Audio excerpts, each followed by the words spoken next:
thank you for joining us. I'm Joy. And I'm Laura. And this is The Witches of Letters, a supernatural rewatch podcast. Buckle up as we dive into Season 1, Episode 8, Bugs. Joy, so how are you feeling after this episode, Joy?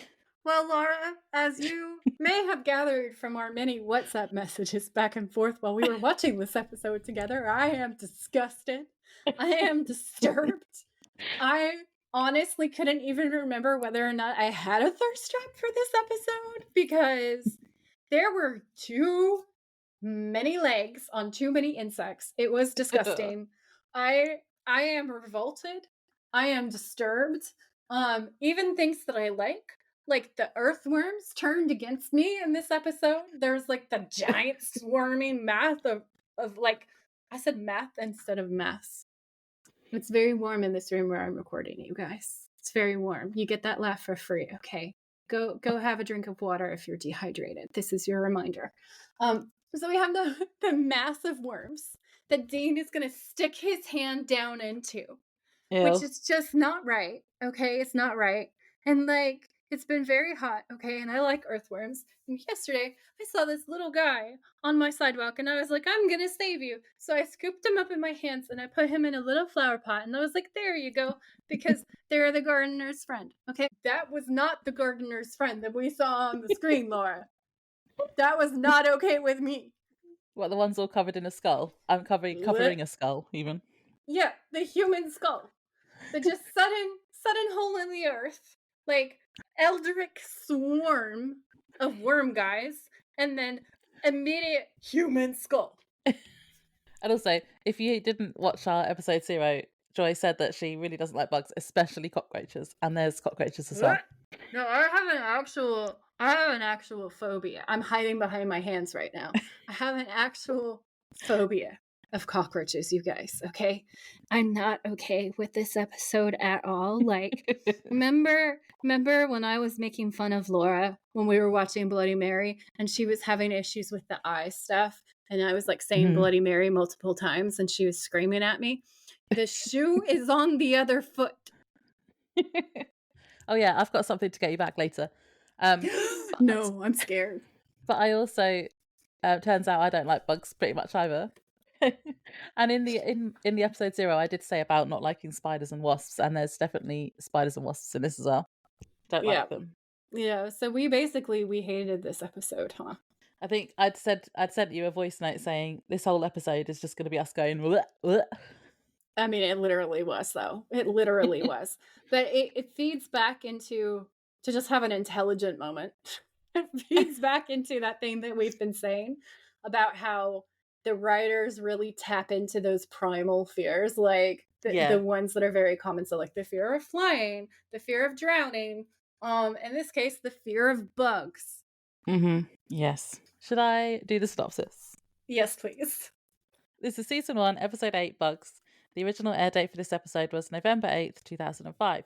All sorts of bugs and insects have started congregating around a new housing development that's being built. People are dying from bug-related incidents, and Sam and Dean investigate. They find out the land was cursed by the chief of a Native American tribe who had been forced off the land by white colonizers. To quote the show, and one of the characters in it, he says, "They say on the 6th night, as the chief of the village lay dying, he whispered to the heavens that no white man would ever tarnish this land again. Nature would rise up and protect the valley, and it would bring as many days of misery and death to the white man as the cavalry had brought upon his people." End quote. So hence the bugs. Sam and Dean help a family survive a swarm of bees and locusts, and then the episode ends rather abruptly, and we realise that they didn't actually do anything to stop the curse, as it would have stopped anyway, but they did uncover the truth. Yep, they did uncover the truth. Yes, which you've got your Easter egg this week as well, isn't it? That is my Easter egg this episode, and it's a big one, but I think it's very interesting and very educational, and I hope that you guys are going to enjoy it. Yes. So our opening scene was some guys from the gas and power company. I wrote construction workers the first time, but then I think they're gas and power.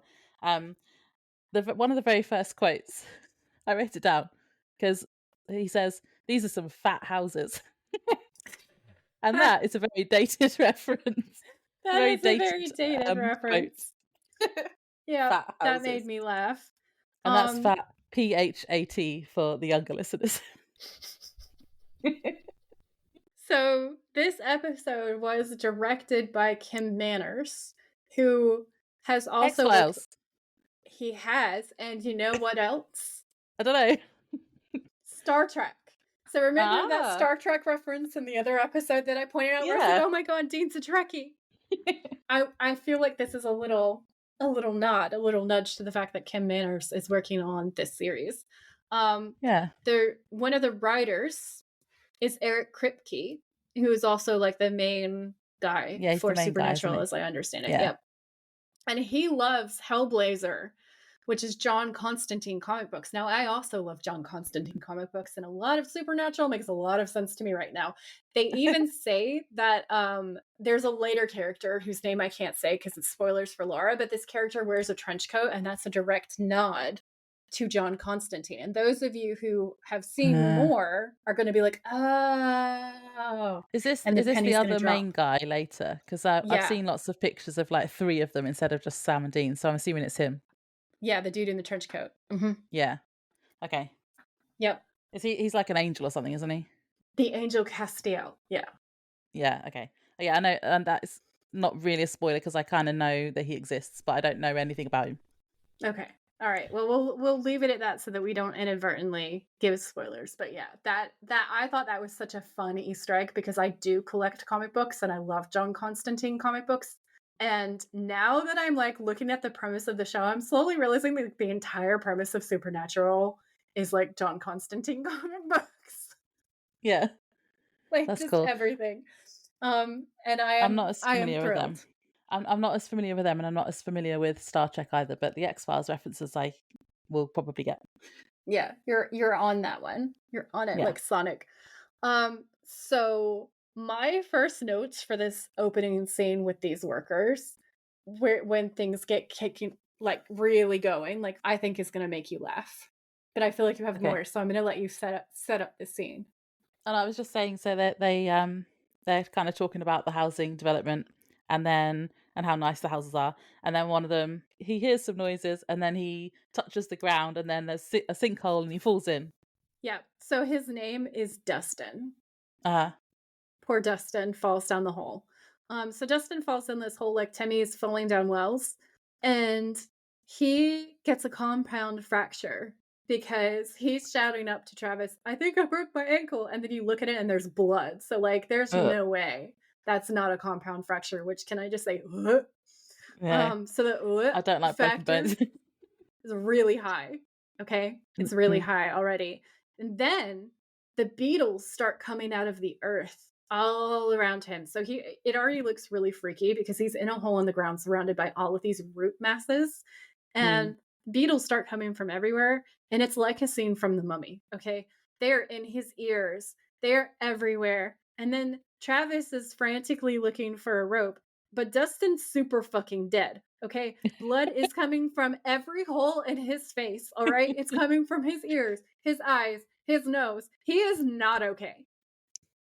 I did not like the bit where the bug crawls in his ear. We could have done without that.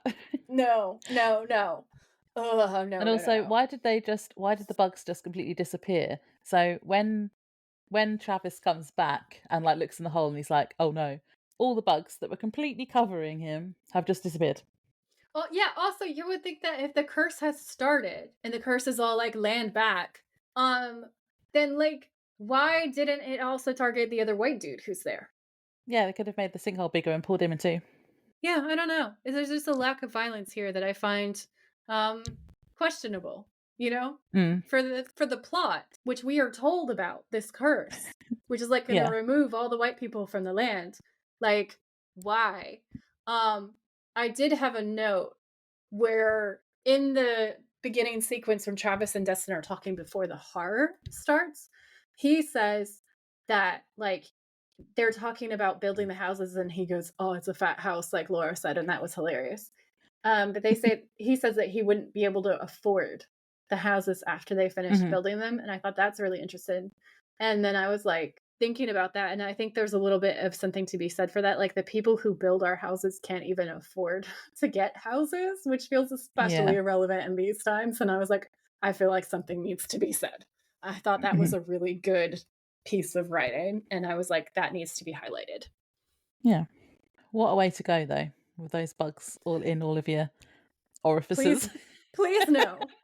Please no. I am not all right. I remember watching The Mummy the first time in cinemas, and the scene where the beetles start eating that guy alive from the inside. I really wanted to leave. Like I can't do bug horror. Bug horror is the horror that gets me. It's bugs and zombies for me, honestly. Like I can't. So the next scene, Dean is coming out of this bar. It's like a biker bar, isn't it? It's a biker bar. He comes, it's late at night. He is looking like fucking, I don't know. What's the name of that character in Roadhouse? He just looks so sexy and so like what, Patrick Swayze's character? Yeah, Patrick Swayze's character. I can't remember his name, but yeah, Patrick Swayze. You know who I mean. So he comes out and he's all like just sexy as fuck. He looks so satisfied with himself. And Sam is like, he's reading a newspaper. Sam is reading a newspaper being Sam. And then he starts kind of like making fun of Dean or like telling Dean off about how he's getting his money. And Dean goes, honest or fun and easy? Meaning like hustling people is fun and easy. And then he's like, it's no contest. And I was like, that's hot. That's hot. And then Sam starts talking about the case. And what happened to Dustin. And he states that the newspaper is reporting it as a case of mad cow disease. And then Dean says, wasn't that on Oprah? And Sam says, you watch Oprah? And Dean just looks really embarrassed and is like, just like, can we change the subject? And it starts talking about the case again. And I thought that was cute. Hilarious. Yeah. I do remember mad cow disease being a thing that was talked about a lot, though, but it was earlier than this because it was when I was younger. I remember it must have been on the news enough that I was scared about it because I stopped eating meat when I was 9. And it was around that time, I think. And I think that was part of it. Part of it was because my dad like shoots things and there was always rabbits hanging up in our garage whenever I walked in. Yeah. But part of it was the mad cow disease because they just talked about it all the time on the news, but in like the late 90s. And I think that's why I'm vegetarian. That's fair. So let me see. That just knocked all my thoughts out of my head. That's fine. Sorry. So the next note is he starts talking about the fact that like parts of the brain are missing, like they've been actually eaten away, and that's not something that happens with mad cow disease. That's not like the normal running of a disease. This looks like something that could be supernatural. So they decided they're going to go and investigate. So they go to this place called Oasis Plains, which hold that in your mind for later because that's going to be relevant later. But they like come the up. name of the housing development, isn't it? It is, yeah. And it's this suburban sprawl. And Dean makes some quips about how he would hate to grow up in a place like that. And I was kind of laughing because I was kind of agreeing with him. He talks about like how boring it is. Just everything is exactly the same. Everything looks the same. Everything's so expected and predictable. And basically, Sam is talking about how like that might not be the worst thing in the world. And we get kind of like, again, the contrast between Sam and Dean's personalities. Yeah, I wrote down that as well because I wrote about how I think Sam really secretly just wants a normal life for the family. And maybe he was hoping for that with Jess, whereas Dean doesn't want that. Yeah. And then we meet Larry, who is the guy who is the contractor who's in charge of this building site. And he says, let me just say, we accept homeowners of any race, religion, color, or sexual orientation. And Sam laughs and Dean says we're brothers and everybody looks kind of uncomfortable. And like, honestly, can I just say, Larry, that this is a little overdone. Like you guys need to work on your approach to queer people and other people. Because like, why do you also say color and race? And also, if that's true, why is this only white suburbia? Okay, like where are the indigenous people? All right, where's anybody of any other color? Okay, if you welcome the colors, where are they? It's just, and it's the hesitation for me, or sexual orientation. Like every bisexual cell in my body was like, just like this. Do you know what I wrote in my notes? I wrote, Larry Pike is a prick. He's got stupid hair and a stupid face and instantly judges them when he assumes they're gay. Yeah. Yeah. Oh, that passes the vibe check. Um, yeah. So then there's a reminder that like the people who are building the houses can't afford them. And I just Mm, thought that that goes really well with the theme of the episode and like the concept of they've taken this land and then where are the indigenous people? You know what I'm saying? And why are all the indigenous people over in Salpopo? Like there's a point to be made with this episode that we're kind of yeah. warming up to. Um, and Larry says there was nothing here but scrub brush and squirrels when he came to see the site. And I was like, honestly, Larry, what's wrong with scrub brush Yeah. and squirrels? Like, we need more green spaces. Yeah. Global warming is a thing. It was a thing back in the early 2000s still. So, like, honestly. Yeah. So I then literally thought, what's wrong with that as well? But I know. we have skipped over one bit, which I just want to go back to because it is Okay. important, which Okay. is the bit where so Sam and Dean went to the sinkhole where Dustin died, Ah, and yeah. and Sam goes in the hole, and it just kind of cuts. I think they must have cut a bit out of there because it then just cuts to them in the car again, and they found the beetle, so they've made a link to bugs already. Yeah, that's all. But just because that was quite important to the plot. Oh, and I Yep. do have a note about when they stopped at the barbecue. There was red balloons outside, and I watched this episode 3 times, and every time I thought of it. So there's our Stephen King reference for the episode. Had to get Excellent, one in there. excellent. Yeah, excellent. So I also was uncomfortable about how he like introduces his wife and he's like, by the way, wife, like sell this house to these people. Your job is to Yeah, be an accessory. Um, yeah. that was also like, Did um, you think it was weird that they all live there? So, like Larry and his family, yes. he's like the developer. Was he the developer? And he lives there. Yeah. And then Linda, who's the realtor, she lives there as well. It's like, why do they all live there? Yeah, it's That's weird. weird. It's definitely it's giving like some kind of weird land pyramid scheme kind of situation. Yeah. It's just it's strange. It is a red flag. It's very strange. I think it Um, was probably just for the plot so that because they die, but but it's yeah, like, why these people you don't normally get realtors that live in the houses they're trying to sell. yeah, this is true. Maybe it's because nobody else can afford it because of the gentrification. Like, Yeah, I guess maybe. it's technically not gentrification because there was nothing there before but nature, but it's the way that what they've built is so priced out of everybody else's range. It's like only outsiders can come in Yeah. and afford these house prices. It's not a good look. It's not a good look. Um, and it's the way that is up against the constant we accept homeowners of blah blah blah blah blah, and it's like Hmm. Yeah, because that Linda suspicious. says it as well, doesn't she? And it's like exactly word for word. So it's obviously just like a sales pitch thing.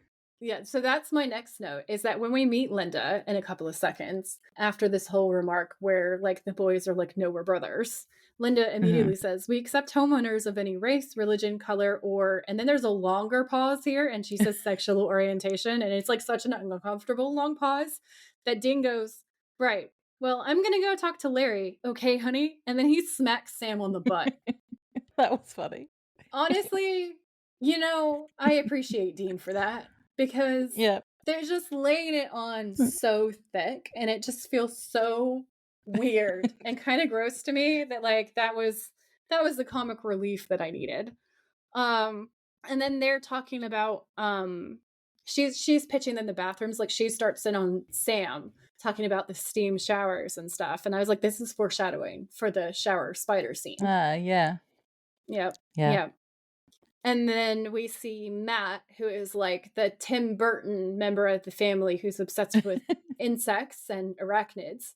And he has a Yeah. pet tarantula that he is coaxing over towards Linda's hand. And I wrote, I'm very concerned about the welfare of this tarantula. So I'm guessing I is was very not what Laura was thinking. I was very concerned about the welfare of myself. Of yourself. I got actual shivers because tarantulas. I mean, I kind of think they're cool, but I'm really scared of spiders and they're like really big and hairy, and I was just like, ugh. So here's the thing is like I have a friend when I was little who had a pet tarantula and she did Hmm. something similar like she would take her pet to school and unleash him in the girls locker room. And I thought the No. same thought then that I think now, which is like, if you have a pet, you should love your pet. And this spider was the sweetest spider ever. Like, I held him in my little hands. I think his name was Dave. And like, Dave was so cool and calm. And all he wanted to do was be in quiet spaces. And if he was upset, you know what tarantulas do when they're upset? They don't get aggressive and bite you, which is what people assume. They shed itchy little hairs and they just make you like slightly itchy. And that's what they do. Like, I'm Yeah. not saying that it would be impossible to aggravate them enough for them to do something, but you'd have to really provoke them based on all of my experiences. And I felt so sorry for this chill little spider dude. And I was like, Yeah. don't do that. What if somebody accidentally smushes him? Like poor Dave, you know? Yes, that's what I Protect was then Dave. thinking. Yeah. If someone's scared, they might accidentally or like get scared and then like stamp on it or something, and you don't want No, that to that's happen. terrible. Like the spiders are innocent little creatures. They're just spidering. They're just doing what they were made to do. They're not really trying to bother anybody. So this spider's just casually making its way across the table. And I have to say, like, I really approve of Sam. If I was ever gonna have like a Sam thirst trap moment, it'd probably be this moment where he like really calmly like grabs the tarantula and is smoothly rescuing this woman from the grasp of this like totally innocent tarantula. Because Sam knows, you know, Sam is like this poor little guy. So he swoops him Yeah. up and then he has a conversation with Matt and we kind of start to see that like Sam as the outsider of his family identifies with Matt as the outsider in his family. They kind of mirror each other a little bit.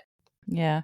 Did you think it was weird when Sam went to pick up the tarantula and he kind of moved Linda out of the way, and she was mid sentence, and she just walks off instead of wouldn't if that happened in real life, wouldn't you be like, oh, what are you doing? Because she was Yeah. mid sentence, she just Yeah. stopped talking and walked completely off. Yeah, that is so strange. She was like a non-playable character or something, just in the just Yeah. like whoop. I'm just gonna go and try to sell more houses to other people. I'll tell other unsuspecting, potentially queer people that we accept them. Like, in a really aggressive and weird way.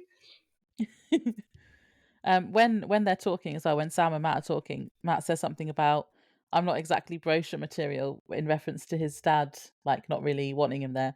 Yeah. And I was like, well, in fairness, your dad is trying to sell houses and you're releasing tarantulas everywhere. So Yeah. Like, here's the thing. I get it because Larry, he doesn't seem like the worst human ever, but also he doesn't seem like the best person ever. He doesn't seem the greatest. he's got So stupid hair he does have stupid hair and also. a stupid face. Yeah.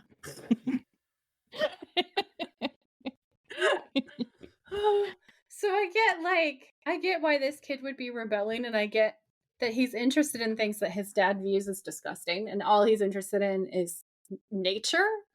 And so I understand where that might be coming from. I still don't think that you should put your innocent little tarantula guy in the middle of that and potentially get him squashed by a panicking woman. And also just making women panic. Like, what did she do to you? I mean, Linda's kind of gross with her long pause before sexual orientation. I don't know if he's avenging that or what he's doing, but it just seemed. I was like, what are you doing, Matt? What's this about? I don't know if it was during the barbecue or after they hear that someone else has died of a bee sting in the area. So they now know it's something to do with bugs. Beasting. And then it's the bit where Beasted. it's the bit where they then break into one of the houses to stay, like squat in one of the houses overnight, and that's funny. Oh yeah, no, that And the is bit funny with because Dean and Dean's the like, Dean and the towel. I'm gonna get in there. I'm gonna try out the steam shower. We're staying there. Sam's all like, no, it's illegal. Sam's all like, no, it's wrong. He's like the tiny little cricket conscience guy, and Dean's just like, shh, luxury. Didn't I send you a voice note saying why is Dean wrapping a towel around his head? He hasn't got any hair. Oh yeah, because he has such short hair, but he goes for this full on like towel wrap situation that is about 3 times the size of his head. It's great. It's great. That was funny. I love it. It's so silly and it's great. So we cut to Linda's house, and I don't like this bit, spiders, because there's one crawls over her face. I don't like that bit, and then they all start coming out of the shower, and I put the CGI's a bit shit here, but it still creeped me out. So before that point, I had some notes on the script because I thought that it kind of sets us up for where we're going with when they accuse Matt. So it's okay. So Sam says, well, hauntings sometimes include bug manifestations. And Dean says, yeah, but I didn't see any evidence of ghost activity. And Sam says, yeah, me neither. And Dean says, maybe they're being controlled somehow, by something or someone. And Sam says, you mean like Willard? And Dean says, yeah, bugs instead of rats.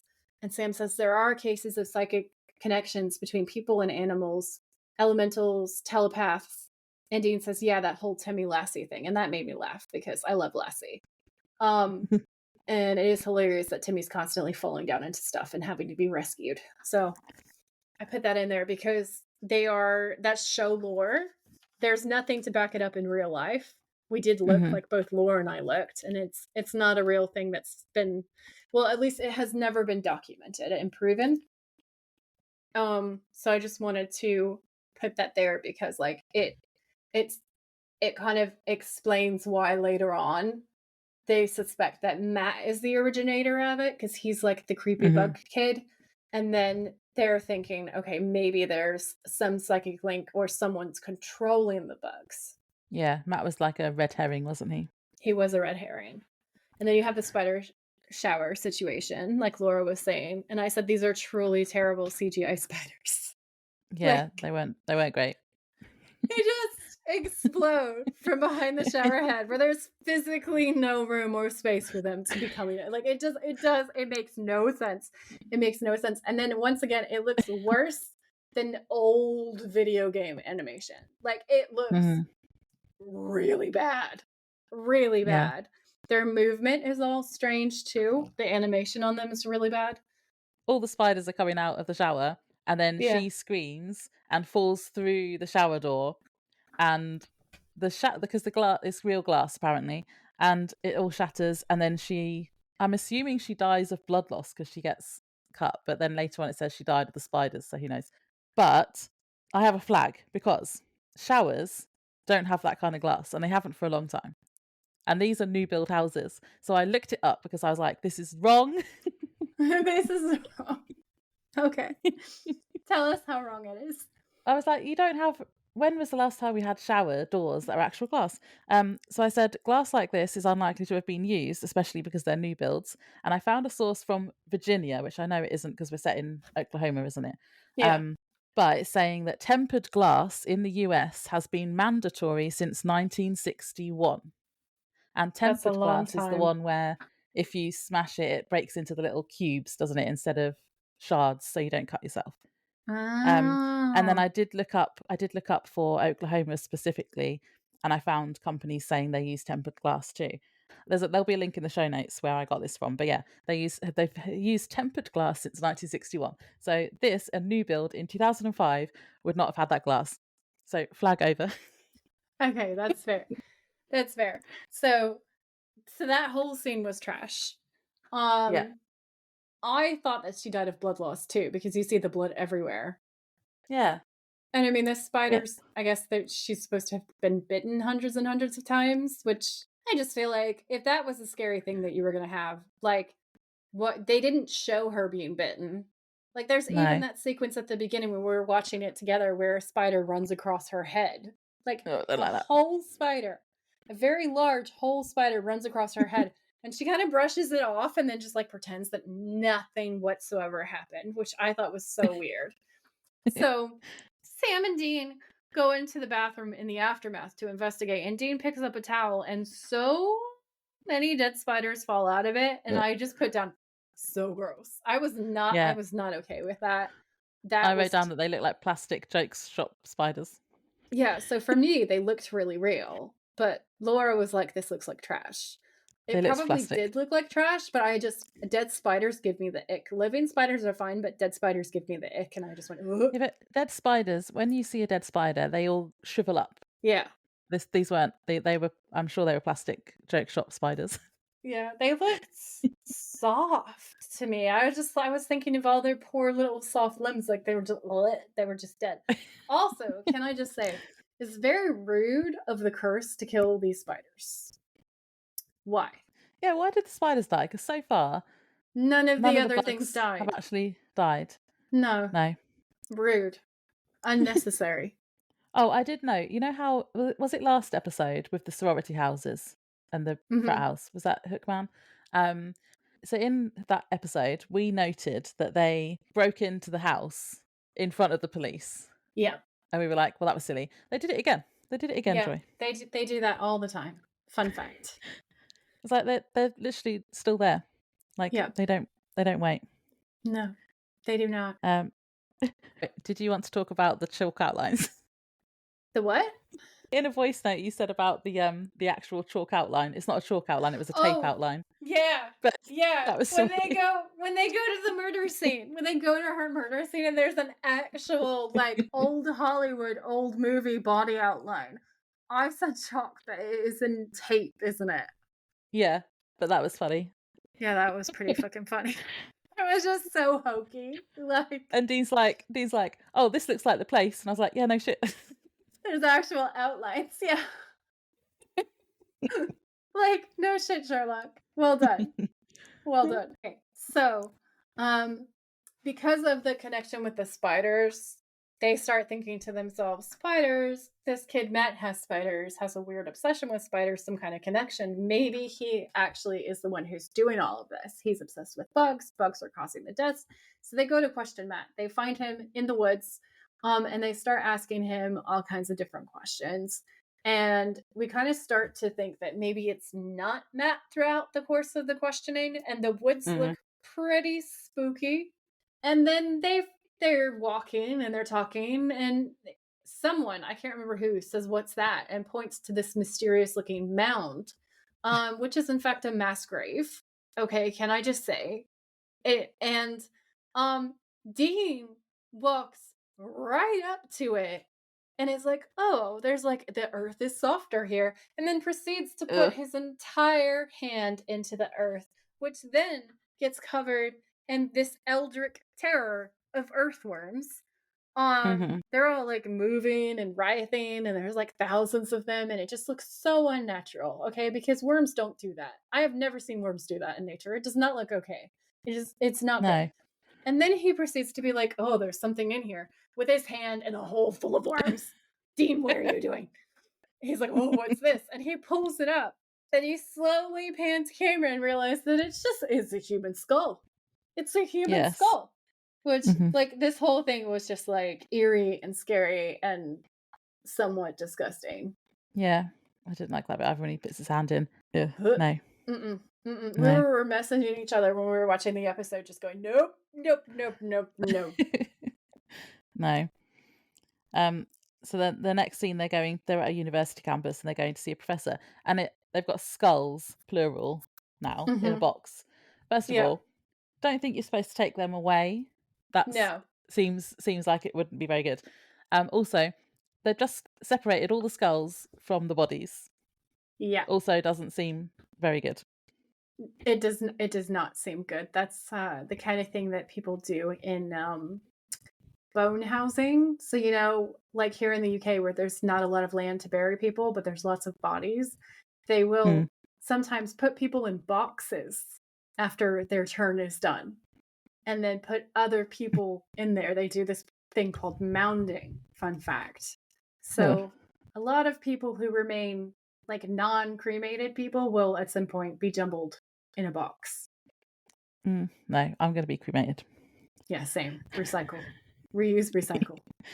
Yeah, I think we talked about this on our bonus episode, didn't we? We did, yeah. Yeah. So they're just walking through this car park or campus of a college, and they've got a box full of skulls. Let's just keep that in mind. Box full of skulls, and they're having a little bit of a thing, aren't they? The Sam and Dean, because Sam's a whiny bitch. they're not seeing eye to eye. Sam's a whiny bitch. Okay, look, as the black sheep of my own family, do I sympathize with him a little bit? Kind of. But also, does he annoy me? Yes. Yes, he does. Okay. And this again is why I choose Dean. I choose Dean all day, every day. So Sam says, "You think I didn't respect Dad. That's what this is about." And Dean says, "Just forget it, all right? Sorry I brought it up." And Sam says, "I respected him. But no matter what I did, it was never good enough. I can't help it. I'm doing it comedy." I can't stop myself. He's so silly and dramatic. I was never good enough. Dean, So what are you saying? That Dad was disappointed in you? Sam was, is, always has been. Dean says, why would you think that? And Sam says, because I didn't want to bow hunt or hustle pool, because I wanted to go to school and live my life.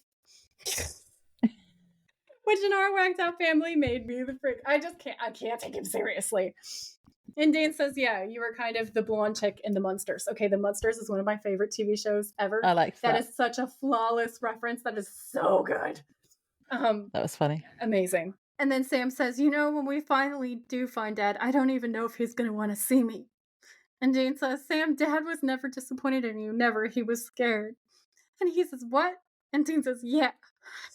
And Sam says, why didn't you tell me any of that? And Dean says, well, it's a two-way street, dude. You could have picked up a phone. Right. I have to say, I'm on Sam's side here. So you're on Dean's side and I'm on Sam's. Because I think it's unreasonable for his dad. Like, Sam is the kid. Why is it him who should be reaching out to his dad? His dad has made him feel like he's not wanted. Mm-hmm. He should be reaching out to Sam. It's not up to the kid to do that. So I'm on Sam's side. Okay, so that's a fair point. All right. And I will allow it. Okay. Because I see what you're saying and it's relevant and it's valid. I think that Dean is saying, like, when he says it's a two-way street, I don't think he's trying to say, Sam, it's your job. But I think he's pointing out that Sam has put up this guard with his dad this entire time and didn't want to be there. And they got into an argument and he left. So from John's point of view, he thinks that Sam doesn't want to see him or talk to him. So he's like... Yeah, but he's the adult. Yeah, but Sam is also an adult. Like, Sam is 18. Sam is also a grown-up at this point. Like, if Sam was 10, totally fine. You would be 100% right. But Sam's actually 18 years old. He is also a grown man. So I feel like at that point, when you're a grown man and you decide that you don't want to talk to your dad might be respecting your adulthood by not invading your space. If he thinks that you're mad at him, I think it could be seen either way, honestly. I think you could look at it your way and be correct, and you could look at it that way and be correct. Yeah, so the way I see it is he's still a kid, really, because 18 is young, and his dad is a lot older. But I can see Dean... I like how Dean does tell Sam how his dad actually was in that time, because then Sam kind of realizes, oh, actually, maybe he didn't think that way about him. So I think that bit was good. But I do think, Sam's feelings are valid. And if that's how he was made to feel when he was younger, he's obviously internalized that. Yeah. And Dean should maybe just be a bit more understanding of that. But I do understand where he's coming from, because, I don't know, Dean seems to be getting defensive for his dad because he had a very different relationship with his dad, which is also valid, but it's not Sam's experience. I love how you just did a therapy session for it. So, okay. From my point of view, it's because Dean feels abandoned by Sam. So we have this fracture, right? Where in the beginning, from the start, Dean and John know that monsters are real and want to hunt monsters. Sam knows that monsters are real, but doesn't want to hunt monsters. Just wants to bury his head in the sand and be like a normal person. And I think from Dean and John's point of view, he's abandoning the memory of their mom, which he doesn't have, to be fair to him. But also, it's like the moral compass of the family is to protect people who can't kind of protect themselves, because no one knows that it's real except for them. So it feels like their job. And while I applaud Sam for like wanting to have his own life and being independent, there's also a really big element of selfishness in his decision.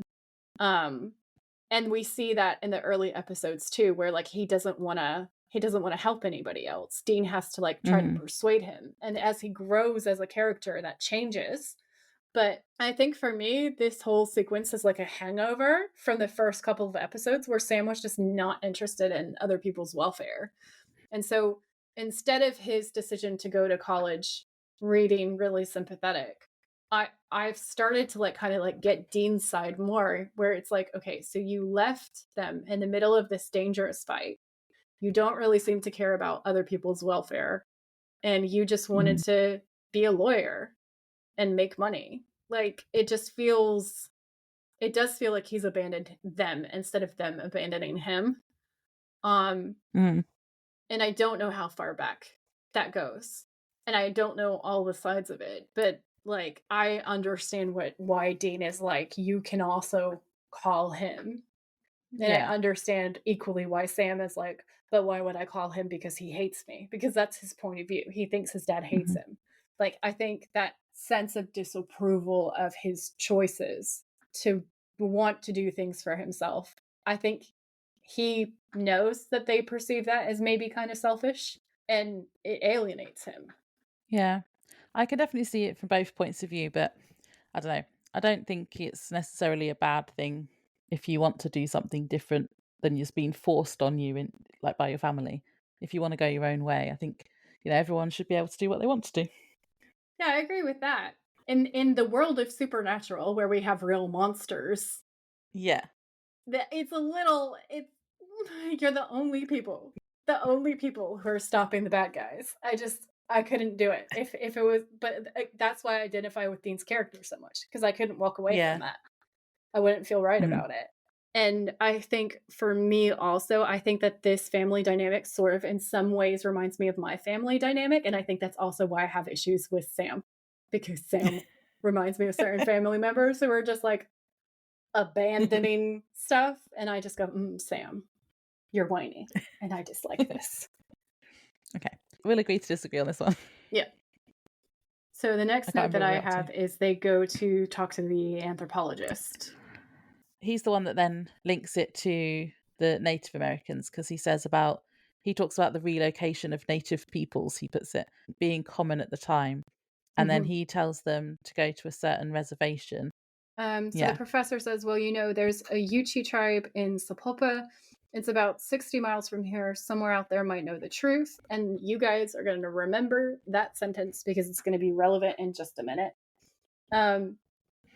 So they then go to meet with Joe Whitetree in Sapulpa. And did you have that scene? Oh, Did you want to talk about that scene in particular? I was just going to say, he's my favourite character in the whole episode. I loved him. He doesn't take their bullshit excuses. I love how he says to Dean, Dean says, we're students from the university. And Joe says, no, you're not. You're lying. And then Yeah. and then a bit later on, Sam says something to him and he turns to Dean and he says, I like him. He's not a liar. Yeah. I just thought that was hilarious and I loved him. Yeah. No, he's an amazing character. He's fantastic. So I will pull up the quotes because it leads into my Easter egg. So let me just grab that sequence real quick. Okay. So Sam says, something bad is happening in Oasis Plains. We think it might have something to do with some old bones we found on there, Native American bones. And Joe says, I'll tell you what my grandfather told me, what his grandfather told him. 200 years ago, a band of my ancestors lived in that valley. One day, the American cavalry came to relocate them.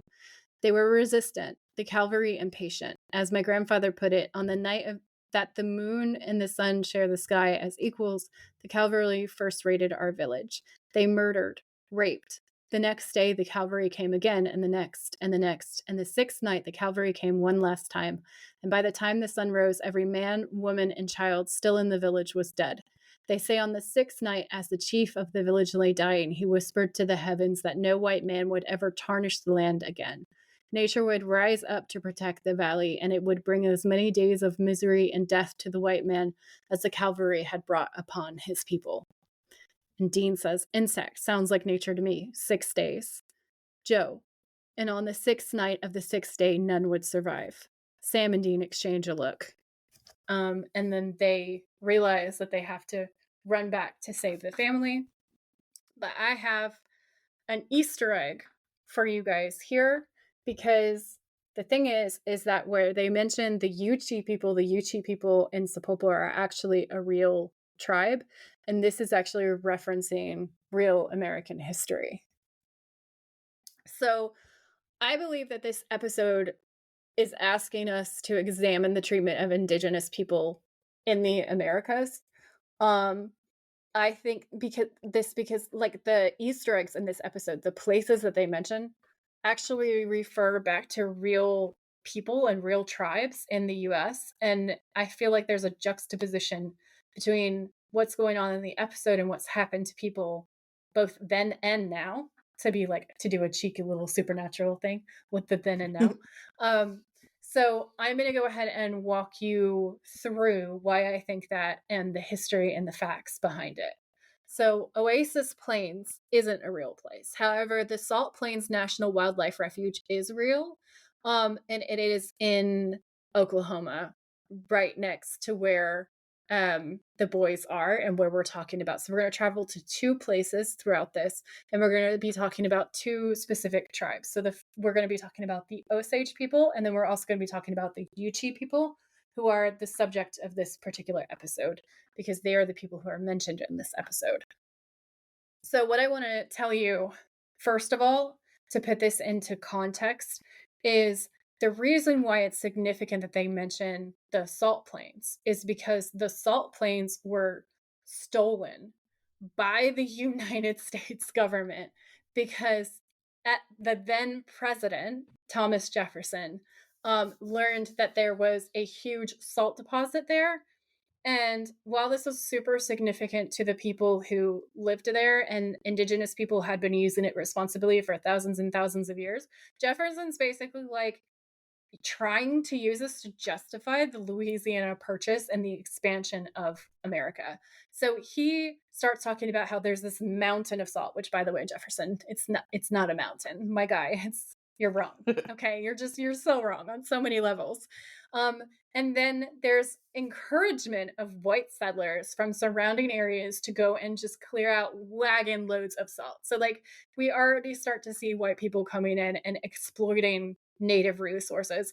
And this trend of like white people coming and plucking up native resources like they're ripe fruit, which is kind of being condoned by our government, just continues and continues. And that is what I believe the backdrop is for this episode. So over the next 20 years, this expansion continues, and this trend that was set up by what happened in the Salt Plains rolls up into this huge effect and movement, so that in 1831, the United States government begins forcibly removing Native Americans from their ancestral lands in what is now Florida, Louisiana, Mississippi, and Alabama. The millions of acres that these tribes had cultivated and lived on for generations were then sold at a deeply discounted rates. So by modern money, it would be $38 per acre to white settlers. Well, that's not a lot. It's wild. It's like less than the price of a meal out. Yeah. That's what they're doing. That is ridiculous. And that's a huge area as well of all those states. It's enormous. It's an enormous amount of land. During this time period, 22,000 of the roughly 60,000 Native Americans, or as many as 1 in 3 who were made to walk hundreds of miles to unfamiliar lands, died along the journey. In the 1830s, the U.S. government forcibly removed the Yuchi along with the Muskogee from Alabama and Georgia to Indian Territory, which is present-day Oklahoma. Also, I'd like to say I'm reading this quote. So when I say Indian Territory, I'm reading a quote. Especially for the UK audience, you guys should know that we would say Native Americans or we would say Indigenous if we're white people in order to be respectful, because Indian is like a misnomer.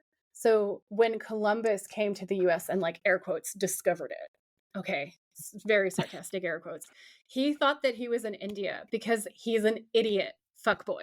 All right, that's what Columbus did. Okay, It's like they're completely of the direction. Like he had no idea where he was. He's awful, evil, and stupid. So anyway, he lands there and he's like, "Oh, I'm in India. That's the only place that I could possibly be," even though he doesn't see anything that indicates that he's in India. He decides that he's in India. Like he has massive, like, I don't know, audacity and stupidity, and there's a combination there. Yeah. So the United States government labeled a lot of things as Indian, and there are legal terms that I'm reading, and because they're legal terms, that's how they're legally written out. But I just want to make it clear that like that's not my choice of wording. That's Yeah. what I'm reading a quote. Okay, so I'm going to go ahead and continue. Um, the Yuchi settled in the north and northwestern parts of the Muskogee Nation. 3 tribal towns, which the Yuchi established there in the 19th century, continue today. These are Duck Creek, Polecat, and Sand Creek. Then, just a generation later, in the 1880s, the Dawes Act was passed. The Dawes Act, while not a household name, was perhaps the single most devastating government policy of them all. Also known as the General Allotment Act of 1887, the Dawes Act resulted in the loss of 90 million acres of native lands from 1887 to 1934, the equivalent of 2/3 of all tribal land holdings at the time. Which, like, can you even, like, in your mind, think about 90 million acres? No, I can't. That's really big.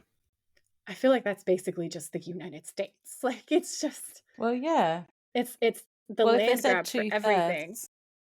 2/3, does they mean 2/3 because, I mean, it was all their land, wasn't it? So do Yeah, they mean the whole of like the United States that's and 2/3 of that? that's my assumption, because that's 90 million acres is an unfathomable amount of land. Like, that's Yeah. huge. That's enormous. Yeah. So it's during this time period that the United States started illegal warfare against indigenous people, especially the Osage Nation. So remember when I said the what did they call the real estate development in this episode? Oh, Oasis Oasis. Plains? Oasis Plains. And I said that it's actually the Salt Plains, and they're talking about the Osage people. So that's the other people. Yeah. So we get now to this part of the story.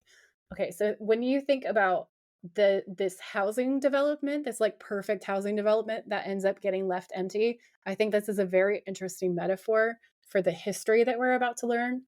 So beginning in the 1880s, white photographers came to Osage communities to make postcard pictures to reproduce and sell. When oil was discovered on Osage land, making them at the time the world's wealthiest people per capita, since the tribe was one of the few to own their land and mineral rights, whites conspired to profit by manipulating, marrying into, and outright murdering Osage families.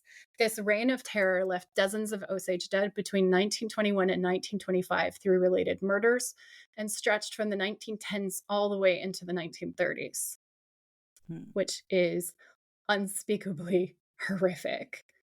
Yeah.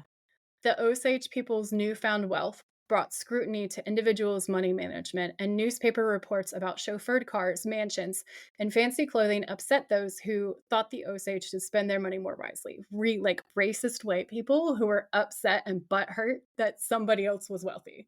Because, like, if you have a shit ton, like, what are you doing with your money? You have your chauffeured cars and mansions and fancy clothing. Like, it is straight racism. Yeah.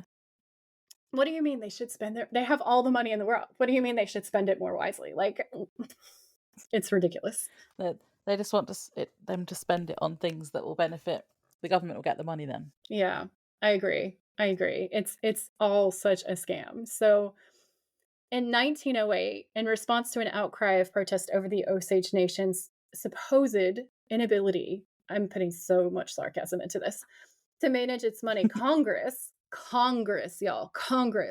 gave county probate courts in Oklahoma jurisdiction over land held by Native Americans who are deemed, in quotes, minors and incompetents by a judge. If a person was deemed incompetent, the probate court could appoint a white guardian to oversee their financial affairs and lease or sell their land. It just gets worse and worse. Like, it just keeps spiraling and getting more and more and more despicable as we go forward. So between 1921 and 1925, at least 60 Osage people were murdered or disappeared. All possessed wealth due to their head rights, and the Osage Tribal Council suspected that a prominent local white cattleman, William K. Hale, might be to blame. Today, the Osage Nation notes on its website approximately 26% of Osage head rights remain in non-Osage hands and can be passed on to non-Osage entities at will. So basically, the government literally created laws to infantilize grown people who were very successful, very intelligent, wealthy people so that they could Mhm. legally come in, parcel up their land, steal their land rights, their mineral rights, and their wealth. Um, and this is in corroboration with these other awful things that are happening where white folks were just like murdering to take what they wanted. Yeah. And it's like obvious why they don't teach us this in history class, but like this really needs to, we should know about this. Like Mhm. I know that the movie is raising certain awareness because Scorsese's written that movie, hasn't he? Killers of the Flower Moon. But before this film came out, I know I'd never heard of this. I was never taught this. No one ever talked about No. this. I had no idea that it ever occurred. Yeah.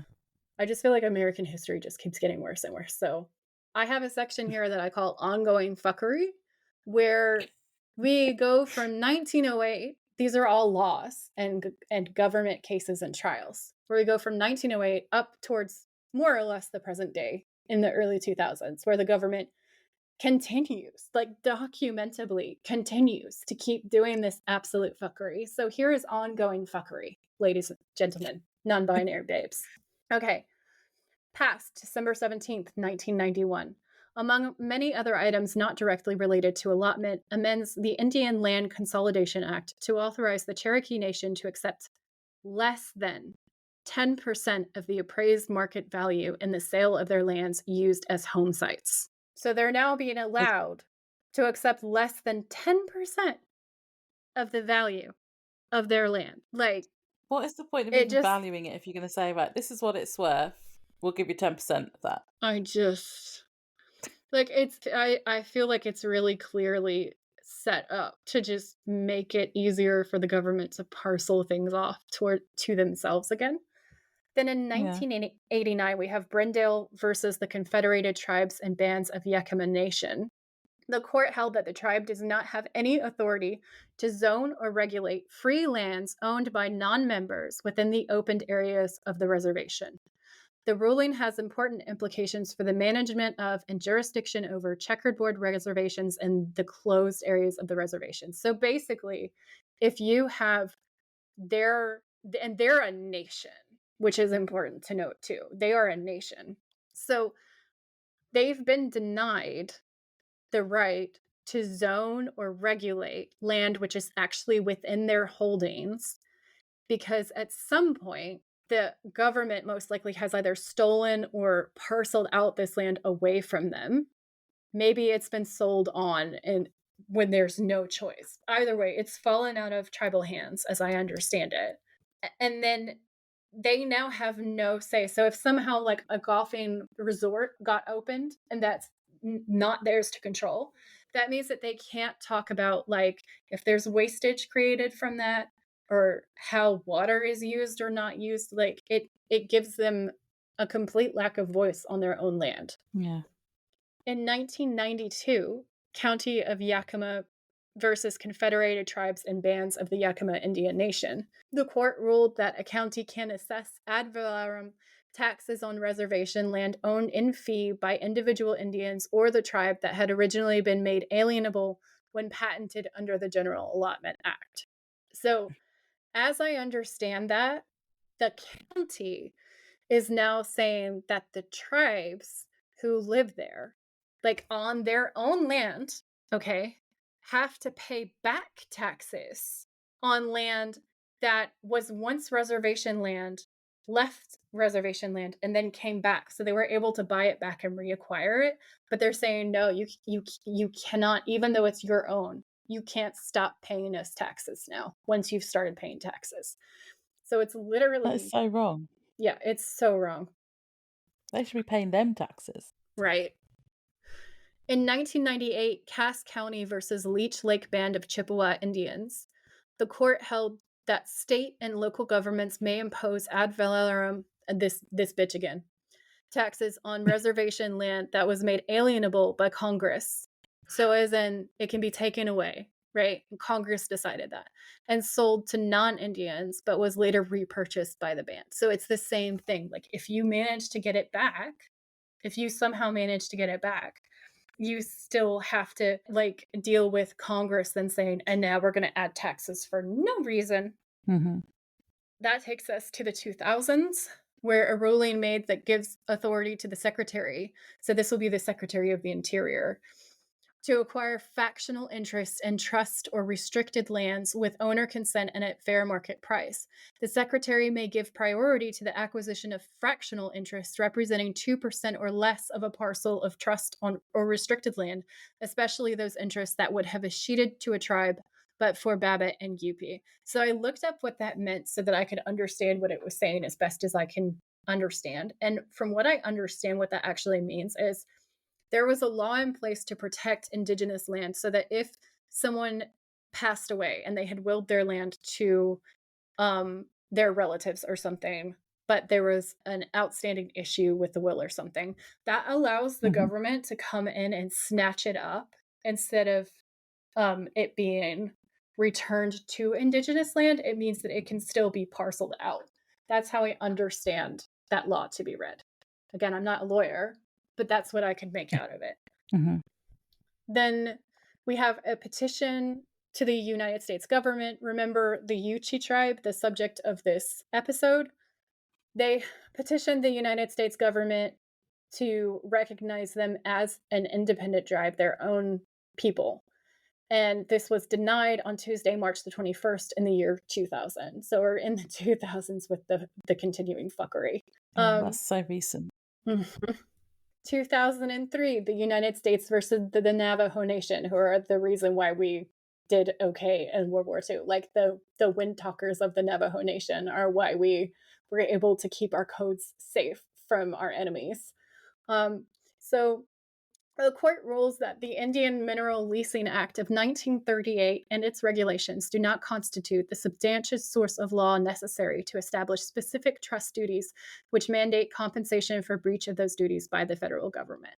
They're basically saying, because we said so, we don't have to pay you for our own mistakes. We've made mistakes that have cost you money. We're the law, and we've decided that we don't have to pay you for those breaches. It just keeps going. It just keeps spiraling. Okay. 2009, the United States versus the Navajo Nation. The court ruling dismisses the nation's assertion of a breach of fiduciary duty by the Secretary of the Interior arising from his failure promptly to approve a royalty rate increase under a coal lease the nation executed in 1964. Okay. So from 1964, the United States government should have, by law, because this is their responsibility, made sure that the Navajo Nation was being paid a fair rate for what was being extracted, what they were giving to the US in terms of this agreement, okay? But the US has decided to not keep its end of the bargain. Their payments were never updated, which would never happen if they were white shareholders. Like, there would be such an uproar. And they just said, no, we're not going to give you the money we owe you. And that's what that court document means. How is it? Well, I was going to say, how is it legal? But they're making the laws. So. Yeah, they're making the laws when the lawmakers are the crooks. Like, it's very difficult to fight back against it. So we're now going to return to the Yuchi and then the Osage people and see where we are now. So wait, I have a question. Go ahead. Could you tell me about the Navajo and how they helped with the World War II? Okay, so in World War II, the Nazis were cracking all of our codes. Like when it comes to code talk and how important it is to a war effort, that's like how you're sending in troop movements, where you're reporting about information, how supplies can go through, where the supplies need to be sent, like where you need to call in airstrikes potentially. Like it is key, crucial information, okay? So important that your codes are bulletproof. But they were breaking all of our codes. We had no secrecy. We were an open book. Like the Allies are like an open book at this point. We can't stop them. And then someone comes up with the ingenious idea to ask the Navajo members of the United States Army to speak in Navajo on the radio. And Navajo is uncrackable. Okay, it's so linguistically different from everything else that these wind talkers, as they were known, were able to relay all of this key and crucial information, and the Nazis were absolutely helpless. They couldn't do anything about it. And then this started to really turn things around for us because we'd had this huge leaking boat of a situation where we had no Yeah. way of keeping our information safe. And they literally rescued us. They literally rescued us. And That's really cool. yeah. And then they get treated like this. And this is how the nation is treated. And again, like, they're a nation. So Yeah. they're not like, this isn't like dealing with a state or an in-house group of, they're a nation. And it's like, this is Mhm. how they're being treated by the United States. Yeah. I just Yeah. Mhm. It's rage. infuriating. You know, rage. And like, also, why, when there's all these World War II documentaries, why do we barely ever hear about the Navajo contribution to World War? Like, I can't. We know why. Like, we know why. And the answer is racism. But it's just, it beggars belief at times, doesn't it? Like, it just beggars belief. Okay. So today, the Yuchi live primarily in the northeastern Oklahoma area, where many are enrolled citizens of the federally recognized Muskogee Creek Nation.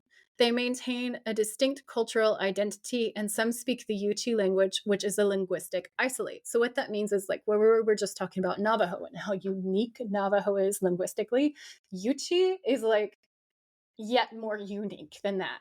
There is nothing else on this earth like it. It is so old and so precious and so completely, absolutely different from anything else that has ever been spoken. And we don't know why. So, like, anthropologically and scientifically and culturally, like, it is treasure. Mhm. So the Yuchi tribe of Indians, while not federally recognized, has their headquarters in Sapulpa, Oklahoma, which is why when we're talking about in this episode, they refer to Sapulpa, Oklahoma, and the Yuchi, that's these guys. So their tribal chairmen are co-chairs Felix Brown Jr. and Clinton Sago. And when James Anaya of the United Nations Special Rapporteur on the Rights of Indigenous Peoples visited the Yuchi community, a speech was given by a Yuchi gentleman whose name is Tracy Rivas, defining the importance of federal recognition. He acknowledged the declaration by the UN on the rights of Indigenous people that states that we have the right of self-determination, and by virtue of that right, we may freely determine our political status and freely pursue our economic, social, and cultural development. So effectively, what's being said here is the United Nations believes that the Yuchi should be a federally recognized tribe. There's no reason that they should be denied this right again and again. And it means that they're being denied the right to certain kinds of funding or voting powers over how their nation determines different key aspects, like what happens. It would give them more protections and more autonomy and independence, and an ability to really hone and live their identity fully, but they're being denied that. And so even the United Nations is like, America, what are you doing? What are you doing? Yeah. So this article goes on to say that an estimated 2,000 persons are ethnically Yuchi. They are descended from some 1,100 persons recorded by the Indian Claims Commission in 1950, which was settling compensation claims dating from allotment. So remember when we were talking about the allotment system being like the Dawes Act and just parceling off people's homeland and stealing it from them. So it dates back to that time. So the Yuchi are actually still fighting to attain sovereignty today. They are also creating language programs to ensure that their language doesn't die out after the American government attempted to snuff out Yuchi along with many others during its residential school programs. Haley Turning Hart and her father, Dr. Richard Grounds, are working on the Yuchi Language Project, known as the YLP. For more than 25 years, YLP's mission has been to keep alive the rich heritage of the Yuchi people by creating new young speakers of our language through breath-to-breath immersion methods with fluent speakers and children. Over the years, through its many language classes, culture camps, and other Indigenous programs, YLP has created more than 20 fluent second language speakers fully capable of teaching the Yuchi language. I've put a donate link in the show notes so that you can help the Yuchi keep their language alive. It's such a cool program. I thought that anybody who is listening to this who wants to find a way to help, that's a really cool way that you can help. So the link will be right here for you. Nice. In a National Geographic interview, to return to the Osage people, we're going to hear from the Osage people about their take about where we are now. So they said, there's a myth in America that says that Native American cultures are declining, where they haven't disappeared outright. And according to a 2015 study done by Pennsylvania State University researchers, only 13% of United States public school curriculum standards included information about natives post 1900 context. That's like a fucking drop in the bucket, you guys. Like, and that's really recent. Like, that's 2015. That's not all that long ago. So, like, No. our education about what's happening for Indigenous peoples really strategically stops in order to brainwash us into thinking that this is an issue of the past and that people are either all now, for lack of a better term, integrated into society, or they're just gone. So, like, there's not an issue. Yeah. And what that does is it prevents us from listening to and centering Indigenous voices and Indigenous rights and understanding things like the Water is Life movement or the Land Back movement. We're not given any context about all of the rest of this. Like, when I was in school, we studied the Trail of Tears and the Pilgrims, and that's it. And more than half of what we studied was a complete lie as well. And it's only as an adult, when I was able to do my own research and think for myself, that I realized like how much of American history, when it comes to what we're learning about Indigenous peoples and their treatment, is just absolute fabrications. So what I think is so cool is like there are various people fighting back, and one of them is a man named Ryan Redcorn. So he is an Osage photographer, and he said the state of things is not in decline at all. And he's working towards a future by documenting modern Osage life and defying the lie that Native peoples are declining. Please support his mission. He is highlighting the history of colonization in his work and absolutely tearing it down by juxtaposing the exploitative work of white photographers against living, vibrant stories of Osage modern life. So remember when I said that white photographers were going into Osage land and just taking pictures of people and then just selling postcards right before all the rest of it? So that was exploitative from the beginning. And really gross from the beginning. And he's taken this information and he's putting it out to the public, but then he's creating his own projects through the voice of an Osage photographer and actually telling the story from that point of view. And he discusses really beautifully in this article, like, how empowering that is for him, because so often Indigenous stories are told through the lens of white people, and it's very different for you to empower yourself to take photos, to document things, to tell your own story. So in his words, that's what he's discussing, and I think that it's so powerful and so cool. So the link to that is also in my show notes to his project. So further from that, the Osage Nation has made a quote, like they've kicked off a conversation about the Killers of the Flower Moon. And they say that though the Killers of the Flower Moon looks at long past events, the nation writes, we are not relics. The Osage Nation is thriving on a reservation in Northeast Oklahoma. We are a people of strength, hope, and passion, honoring the stories of the past and building the world of the future. Cool. Yeah, and I thought that was the perfect place to end it. So if you would like to take further action about the subjects that I've introduced you to, or if you want to do further reading, all of that is going to be linked in my show notes down below. And that, I feel like, is the perfect place to wrap that up. Okay. So after they've spoken to Joe, they then decide, they need to actually get everyone out of the way, because there's the scene at the car, and Dean says, you don't break a curse, you get out of its way. And then they rush to go and try and get the family out of their house and away from the area. That was a really because good they line. work out it's the 6th day, don't they? They work out it's the 6th night now, so basically everyone's going to die. Yeah, and that the reference to the sun and the moon sharing the same sky are because it was the equinox, so the day and the night are equal. And that's what it was talking about. So they've figured out that the time frame, and they figured out what it means, and they've worked out that it's going to hit really hard this day. So they run, and the bugs attack the family, where they're kind of like they kick off really fast. So they run into Larry on the outside and his son, and the son believes them and Dean even says, like, lie to your dad if you have to, tell him that, like, fake appendicitis, basically. But Larry's not really buying it, and the bugs Oh, hang start. on, Joy, we skipped a bit. Oh, did we? What did we skip? I know why we skipped this bit, because you don't want to talk about it. Oh, God, no. We skipped the cockroach bit. I'm not here. I'm out of my body. Describe it, This and is when I get my own back for Bloody Mary. I'm just going to So- pretend that I'm not here.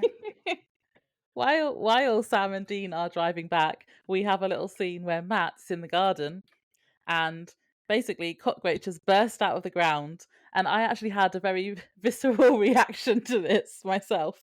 And I've written, why do they sound so gross? It's like they hiss, and I'm assuming that is what they really sound like. Yeah, hiss. there are some breeds that can do that, specifically the African horrible. giant hissing cockroaches. They're just Ew. terrible, okay? They carry diseases. They don't do anything good for the environment. They have extra teeth in their stomach. They can survive without their head for, I think it's like between 3 and 6 days, and they can also survive a nuclear blast. No one asked for this, okay? Who designed that? No one. No one wanted that. No one wanted that. They're So I had written down, because I didn't realize that's what they sound like, and that was disgusting. And I said, I've never seen one in real life, and I don't want to. And I was like, it's because we don't have them in this country. But I looked it up, and part of me wishes I hadn't looked it up. But then I was like, I can get my own back on Joy. So, side note about cockroaches: apparently we do have them in the UK, but they're not as common because it's too cold. So the kind that you get in the States, we don't have. But we have German cockroaches and Oriental cockroaches. We're just going to skip over the problematic word in there. But German cockroaches, I have a quote for you, Joy. German cockroaches can swim, fly, climb smooth surfaces easily, and hide in inaccessible places. And I was like, they can swim, fly, and climb, so basically we can't escape them. New fear unlocked. That's what the ones in Florida are like. And like, it's horrible because they can come at you through the piping because they can hold their breath, meaning they can emerge from your kitchen sink or your bathroom, any part of your bathroom. They can suddenly just fly at your fucking face. They can be everywhere, and they have those horrible little spiny bits, and they're just the worst creation of all time. I don't understand why they exist. They smell bad. They're just horrible. I refuse, okay? I refuse. I haven't seen them. I refuse to believe in them. If I don't believe in them, they can't get me. That's what I've decided. Well, I'm going to put the link that I looked at in our show notes. And I will never, ever, ever look at that. It kind of backfired a bit because I was like, oh, I'm going to get my own back on Joy and look this up. But then now I'm scared of them too. And that's what you get. I think there was something on one of them as well that said one of the types we have here, they like hide, so they could be under like the baseboards in your kitchen. And I'm like, no, thank you.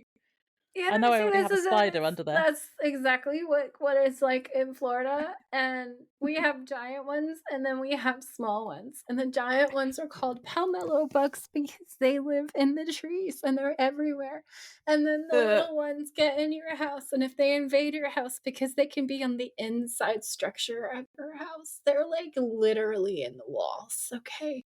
And they can just pour out. And I remember one of my friends was going through a rough time, and she ended up having to buy this like completely infested house.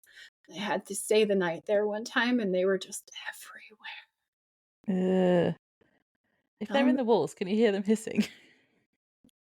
You hear them skittering.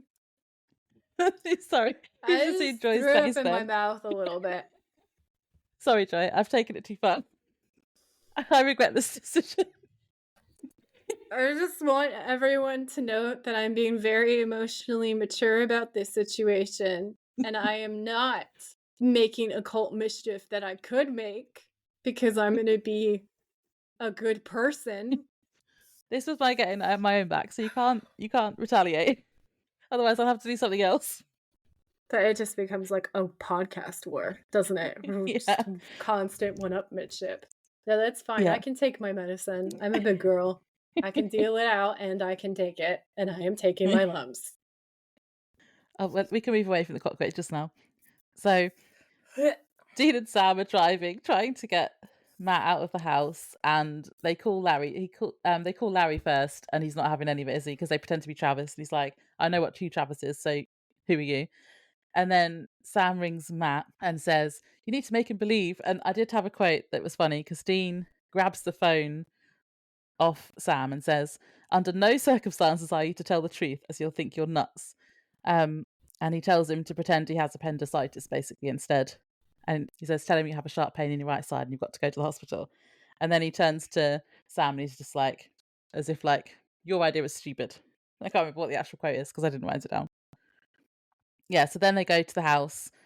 Matt has told Larry, and Dean says, "We had a plan, Matt. What happened to the plan?" That bit was funny. That was funny. But yeah, so Larry's trying to get them to go away. He's like, "Get off my porch," or whatever. And then they had all these bug light things, the things that electrocute the bugs outside the house. And then they just start, little bees keep flying into it. And then you hear this massive swarm. And I was like, "Oh no."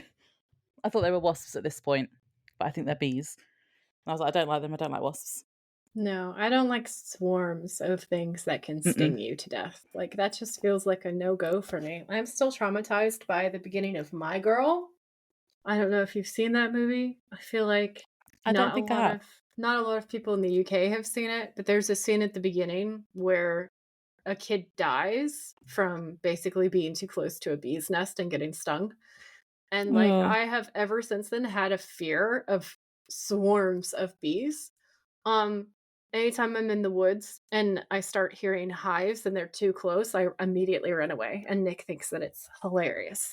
Um, but yeah, so the bugs attack and it is horrible and also extremely silly. Like, there's a scene where Dean makes a flamethrower out of bug spray and a lighter, except you don't see the lighter. He just starts spraying fire out of it for literally no reason. Like, this is That's the funny. only way that I survived all of the insect attack scenes because there were so many glitchy parts where it's just like stuff that just makes no sense whatsoever. Like, then they're pinned in, right? By all of these like thousands of bees. Okay. Yeah. But at the end of the episode, no one has any stings on their bodies. Yeah, it didn't seem, when I first watched this, I was watching it thinking these must be CGI because they're not really acting very well that there's bees in around. They were kind of swatting Yeah. away, but they weren't acting, no one was acting like they were being stung or anything as well, which would have been part of it. And Yeah. they were kind of, I was like, these must be CGI. But then that's why I looked it up. So I've got on IMDb, it said, in the trivia on the episode, it says those are real bees featured in the episode. And then it says all the actors were given costumes with cuffs sewn on the inside of the pants and sleeves to prevent insects crawling up into their clothing. Ugh. And it said it helped, but everyone still got stung. And it says approximately 60,000 bees were used in the attic scene. But unfortunately, they were unseen on camera, so CGI was still used in order to see the bees on screen. Uh, Ah, that makes sense now. I'd forgotten about that last bit. yeah. Cuz I saw an interview where they were talking about filming this scene. Like, there was like a convention or something, a behind the scenes Uh-huh. situation. They were talking about having to work with live bees. And I was thinking, that does not sound safe. And Jensen Ackles was like, does not sound safe. Like, he had the same objection. So now that I know that it's like, what was it, like 60,000 live bees and their only protection was that they sewed their cuffs. No, No, no, because that's like your that's not going hands, to work. that's your hands and your face. Um, and Yeah. also, no wonder they're not swatting at anything because I've actually been to um like actual beehives in a bee suit because I stayed at a Mhm. very nice Airbnb run by this incredibly sweet Welshman who has this passion for bees. And he took Nick and I down to see the bees. And he said, if you're nervous, actually just walk away because even in the beekeeper suit, they can sense that you're really anxious and they'll think that you're anxious because you're about to try to steal their honey or attack their young and they'll get more aggressive with you. Um, Mhm. and he said, even in this suit, with the suit sealed up, there's still a small possibility, and I don't want anything to happen to you. So if you start to feel uncomfortable, just start like slowly walking away and you'll be absolutely fine. And I was like a little nervous. So I did end up stepping back and going back away when he was like opening things up, because they're everywhere all at once. And like he's obviously like, don't wave at them because you'll provoke them potentially if you do that. You just need to stay Ah. really calm and still. So in that scene where you see them and they're like kind of swatting away, it's because the more that they move, the more they're going to get stung. And what you also really don't want is for them to sting your bare face, because then you have like your airways, you have your eyes, there's so many things. And bees will actually target you. So that because they have things like bears going after their honey, they target the carbon, is it carbon dioxide? Yeah, carbon dioxide that you breathe out. Yeah. So if there's nothing else, but even in the absence of that, if they're angry, they will go directly for your face where you breathe. So fun fact about bees. Now I love bees and we need to save the bees. Don't get me wrong. I love bees. Bees keep us I don't alive. like wasps, though. Like even wasps, I like more than I like the other thing that shall remain nameless, the Voldemort of this episode. But like Cockroaches. Laura, there is a fine line. There's a fine line. Okay. So, going back. I didn't even go this hard at you. Dude. So, bees stinging your face. No bueno. Okay. We don't want it. It's not good. So the actors were talking about getting stung. And Jensen was saying, I don't understand why we don't just use CGI. And they said it would be too expensive. But then they couldn't see the bees on camera. Anyway. So then the actors suffered for nothing. And that's just sounds, I'm sorry, that sounds so dangerous. So they ended up using it anyway. Yeah, it doesn't seem like a safe decision. And they obviously didn't have a little beekeeper man to tell them to not swat things. Yeah. And then how are you going to act in that scene? Because you're surrounded by 60,000 fucking bees. Like, how are you supposed to act other than just kind of... Maybe that's why that scene was a bit weird. When they were all like huddled up in the attic at the end. That was they're just trying to live. Yeah, literally. They're literally trying to live. They're being forced with all these bees. And wasn't there like termites and locusts at the end as well? There's termites, locusts, all sorts. I'm just very happy that there wasn't like centipedes, because that would have been a bridge too far for me. No one needs that many legs. How un-insect proof our houses are from watching this though, because they're like going in under the roof and down the fireplace and stuff. Laura, Joy. Why don't you have screens on your windows? I don't know. Because like there's no air conditioning. There's no air conditioning here, which like I get, you're green, it's environmentally friendly. The UK hasn't historically been this hot before. Like I can vaguely understand that. Okay. What I don't understand is why in a country where all of your ventilation is just open air and anything can just wander into your house, okay? Including flying death. Like the number of times that wasps have just let themselves into these houses, you guys. So it's like a horror show, and I just don't understand why the UK was like, no, we don't need screens. Let them in. Let the flies in the kitchen. I have to say, whenever I watch a show that's set in America and you have the screen doors, I'm like, that's such a good idea. Such a good idea. Why don't we have that? It is a good idea. The closest thing we have are those like what are they called? Like a little curtain. The string beads over your kitchen. Yeah. Which doesn't really work. And screen doors would be better. Yeah.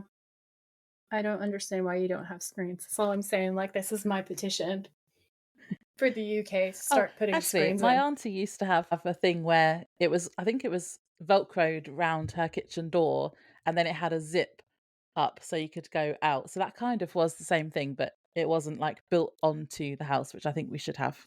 Yeah, I agree. And then also your windows, because it gets really hot at night here and you have to have your windows open. And I get crane flies. And the only reason why I can sleep at night, I hate crane flies, is because my cat will eat them. She protects me because she is a maverick. I don't like them. They're daddy long legs, aren't they? Yeah. They're what we call daddy long legs in the UK, which I know in the US you call daddy long legs something else. So daddy long legs to us is the spiders, like the innocent little spider things. Although they're not actually Ah, technically arachnids. They're like this weird cave spider. So they're like arachnids that went into caves and then evolved yeah. differently and became something else. But they're just cute little granddaddy little spider guys who just they're spindly Mhm. and innocent and fragile and they don't do I don't anything. mind those ones actually. Yeah, Yeah, no. I let them They be in don't my do house. anything. But that's what Although my daddy leg cat likes likes. to eat them. Yeah, my cat has eaten so many of my spider friends. It's very sad for me. I have one left who's living in the kitchen. I inadvertently let her in here and she went after something and I thought it was a gnat and I was like, well, that's fine. And then I realized it was the tiny baby spider that I put in here to protect him. R.I.P. little guy. Yeah. Cats are cute little murder beasts. Yes, they are. That was a big tangent. So at the end of that scene, all the bugs just completely disappear, which is because the curse is over. But it's because it's nighttime, and then instantly it turns into full daylight. With no Instantly. sunrise. It just Yeah, goes from the instantly dark of dark night to to middle afternoon. of the day, which Yeah. they've done before. They But it do was that a literally lot. because Time it has was no like meaning. we were looking through the hole in the roof and it literally went from black to daylight. And I was like, Yeah. oh, that's realistic. Did you have anything else about the scene? I wrote down that I don't understand how the fuck there are no stings. I literally, in all caps, that takes up the whole page. I said, no stings, are you dumb? Because in all of these closing scenes, there are no visible stings on the actors' bodies. So I assume that No. they did, because since they did get stung, like I assume they filmed the rest of the scenes later after they had treatment. So they probably came back to it like a couple of days later. These poor people are covered in bee stings. Yeah, so they go out at the end. The family is moving out of the house because they don't want to stay in the house where they almost died, which is fair. But then Larry is like, no one can ever live here. And I'm outraged, screaming, are you dumb? Give it to the Yuchi, land back bitches, which I've written in really like big capital letters, underlined really aggressively with pen. Because like, what do you mean no one can ever live here? The curse said that the white people who were the colonizers can't live there and stay there, Mhm. which is fair. Okay, it's Yeah. completely fair. And it's just like there's just an entire housing estate here, and like when you see the Yuchi people in Sao Paulo, like it looks on the TV show kind of run down, right? Like there's like blue tarp on the front of people's houses, and I have lived with blue tarp on my house because hurricanes are like that. And in Oh, Oklahoma, you get a lot of hurricanes, so like I feel you. Okay, we're blue tarp neighbors. I get that. So it's like, why aren't you giving these houses to the people who they should belong to in the first place? Like, why wouldn't yeah. you be like, oh, this terrible thing occurred and I could make this right? I had the exact same note because I said, Larry says he'll make sure no one ever lives here again. And I wrote, I think Native Americans would be allowed, so why don't you just give them their land back? Mic drop. Yeah, so we both had the same thought there. Yeah, we really did. Like, it's just like, are you stupid? Are you, Larry, are you stupid? Like, just give the land back, you idiot. He is stupid. Yeah. His stupid hair and his stupid face. Yep. So at the last little bit is Sam saying, he tells Dean that he wants to find their dad so he can apologise to him. So it kind of links back to their little argument they had earlier. Yep, it does. It does. It kind of gives a little bit of peace and resolution because I think Sam realizes that maybe he was kind of unfair sometimes and making assumptions Yeah. about how his dad felt about him. And so he decides that he's going to reach out. And I thought that that was a touching moment. Yeah. Right at the very end, I don't know if you noticed it, but I made a note to say I didn't appreciate the little buzz right at the end, just before the start of the end credits. Did you hear that? Do you know why? It's because that bee is like, land back. Give it back. Yeah, there was like a little buzz at the end. That was funny. Yeah. So there wasn't really a villain No. because bugs. White people? or a curse? White people are Larry. Larry's the villain. Larry who's like, I'm No, just he's the gonna villain. leave these houses here. Just abandon them. So hot or not? Not. Not hot. Stupid hair, stupid face.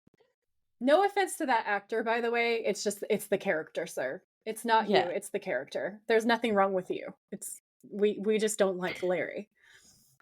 Yeah, definitely. Monster scare rating. I bet it wasn't really scary, just gross. But I suppose that the bees at the end were kind of scary, so I gave it a 6. Like, here's the thing. It hit my phobia. So it's a 10 for me. It's possibly 100. It's possibly 100. Like, there are parts of it that are That's really fair. silly, which is why I can get through it, because there's things like the flamethrower from nowhere where you don't even see him light the aerosol can. Like, it's so silly. So silly. And That was funny. yeah, and then the terrible CGI on the spiders coming out of the bathroom. But there's also sections of it that I cannot watch without gagging. So yeah, I have to give it a 10 on the scare factor. Okay, that's fair because you don't like all the bugs. What was your favourite quote? My favorite quote has to be that whole section with Joe Whitetree. Yeah. I did write down, you can have the Joe Whitetree on, and I've got another one, but I did put the, no, you're not, you're lying, as from Joe. But I also liked Dean saying, we had a plan, Matt. What happened to the plan? I love that line. That's a very good line. Let me just pull up the actual funny quotes because he is hilarious, and I do have it here somewhere. Oh, the Joe Whitetree bit. Yeah. He was hilarious. I liked him. So Sam walks in and he says, Joe Whitetree, the man nods. We'd like to ask you a few questions, if that's all right. Dean, we're students from the university. Joe, no, you're not. You're lying. Dean seems taken aback. Dean, well, the truth is, you know who starts sentences with the truth is? Liars. Dean exchanges a look with, that's mine. That's my favorite one. Yeah. Dean exchanges a look with Sam. Sam, have you heard of Oasis Plains? It's a housing development near the Atoka Valley. Joe to Dean, I like him. He's not a liar. Dean looks angry. I know the area. Sam, what can you tell us about the history there? Joe, why do you want to know? And then they just go off on this conversation, but like, dude, that was like just burn after burn. It was so good. Joe Whitetree is a legend. And it was like how he just took an instant dislike to Dean and he directed it all at him. That was really funny. Yeah, he was just like, you're lying to my face. It's disrespectful. Yeah, we like him. We do. First drafts. I was too grossed out all episode to notice any, but I said they both looked quite hot at the end, sitting on the car. So maybe that bit. And that was only because I couldn't be bothered to go back and watch it again to find any. So I was like, oh, that's a bit we just seen. That'll do. He said no thanks. For me, it's that part where Dane comes out of the bar and he's like, just looks super sexy counting his winnings. And then he's like, like hard and honest work or easy and fun. It's no contest. There's no competition. He just looks super sexy while he says that. Like, it's bad boy vibes to the gills. Yeah. And I love it. No, it's good. There isn't really any motel decor because they squatted in one of the houses, but I did note that it's probably the nicest place they've stayed in.